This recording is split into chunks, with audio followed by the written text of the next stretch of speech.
Well, what a way to end the night, fight fans. Raymond Ford is now a featherweight champion. He knocks out Otabek Kholmatov in with like 7 seconds in the final round. Kind of remind me of that Mildred Taylor Julio Cesar Chavez fight back in the day. Let's talk about the pros and the cons. You know what? Let me start with Raymond Ford. I like the fact that he was willing to stand so close to Komatov and bring the fight to him. Really, they brought the fight to each other. I love the fact that he was mixing up his punches upstairs and downstairs. He was trying to establish his jab. Due to the fact that I think there was a southpaw v southpaw, that might have made it a little bit harder. He mentioned at the end of the fight that, that Komatov was a lot better boxer than he anticipated, that it was hard for him to land his jab that way that he would like, but yet and still he was throwing the jab. He was real good from the left hand, throwing the looping left hand, throwing the left uppercut, and he did a lot of body work, which I like. The cons for Ford, to me, would be the fact that he got cut over the eye because I felt that he stayed inside a little bit too long. He was circling, but he should have really, in my opinion, been on his feet a little more, maybe in and out. I just think that it was a little too much. He took, too many shots, I would say. As for Komatov, the pros would be he did try to use his slight height advantage to be a little bit of a bully. He threw a decent amount of punches. He, did get that cut under Ray Ford's left eye. But that brings me to the cons. I think that when he was beginning to tire, that it seemed to me that Ray Ford was still strong and throwing the harder punches.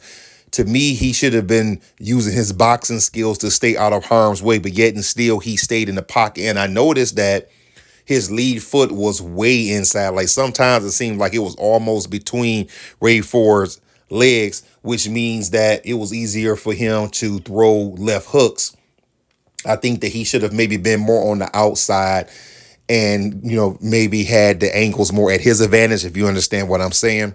We're talking about the fight. We pretty much got to see all 12 rounds except for a couple of seconds. I thought that it was a action-packed fight, and actually I thought it was a very good fight. It wasn't a slugfest. That's why I'm not using that term, because sometimes that term could be negative, as in two people standing in the ring just swinging. There was a lot of action. It was pretty much nonstop. You didn't really see any holding in the fight.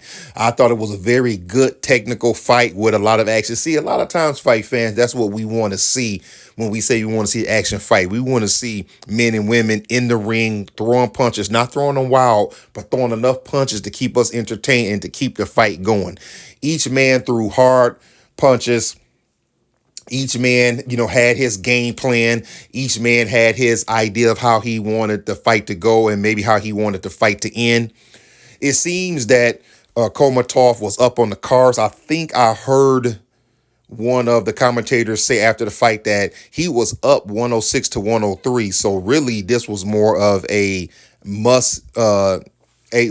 Basically, Ray Ford needed a knockout. It was a must-have for him because there was a chance that he could have still lost the fight.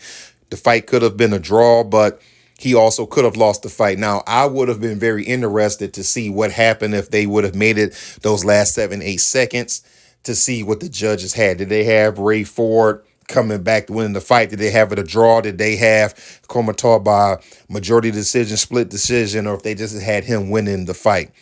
But it was a pretty good fight fans. Now, at the end of the fight, Ray Ford said that this would be his last fight at featherweight. He's now a champion, and he said that he is going up in weight to junior lightweight. So what would you like to see him do? I was thinking, maybe he would stick around at featherweight, but he said that the weight cut was too much, so he's done. So what would you like to see him do at junior lightweight? He did name a few fighters. I got to be honest, I don't remember everybody he said. But what would you like to see him do? Who would you like to see him fighting where you entertained in this fight? And who did you have winning? Did you have Komatov winning this fight? Did you have Ford winning this fight? I mean, what was your prediction before the fight? And let me know what you want to see young Ray Ford do next. All right, fight fans. It was a pretty good night of fights. Unfortunately, the Amanda Serrano fight got canceled. So after I did my Jake Paul video, I didn't get to talk about that. But tell me what you thought about this fight. If you haven't already, like, comment, subscribe, hit the notification bell so we can keep talking boxing. Other than that, that's all I got. I'll let y'all later.